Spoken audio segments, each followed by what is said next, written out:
Like, how do you make these mystic concepts connect and incarnate out in real life? If that makes sense. Well, actually, it isn't that mystical. I mean, probably, as you see in some of those chapters, I actually resort to very psychological language, you know. So psychological is simply your inner human experience, taking it seriously, but analyzing it. You know, where does this come from, and where is it going? What does it say? So the true self is something I believe you experience as an inner calmness, an inner solidity, an inner validation, an inner peace, an inner freedom. And once you get the smell of that, the sense of that, you learn how to live there. You wouldn't want to live anywhere else.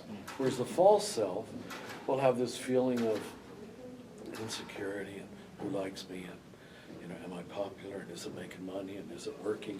It's always frantic, you know. So it's actually psychological categories that help you describe it. Now, I resort to theological too, where I say, you know, it's who we are hidden with Christ in God, to quote Colossians.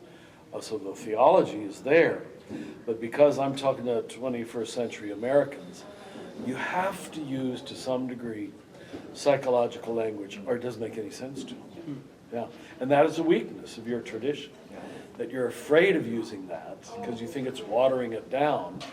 The trouble is you don't communicate to the unconscious, to the deeper levels of the person, where transformation really happens. And we don't a lot of times either. I mean, it's not just evangelicals. But superficial religion, which doesn't touch the unconscious, the deeper self, the hidden self, the denied self, the shadow self, the rejected self, if you don't touch that, you really don't change people. And that's why things like racism, slavery, have lasted at the highest levels of Christianity. People who call themselves lovers of Jesus saw no problem in having slaves. I mean, that should blow your mind. I'm sure it does. Sure it does.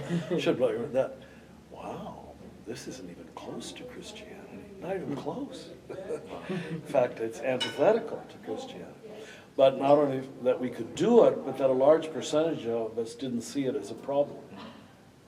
I just use that as a gross example of how a lot of Christianity did not touch the self.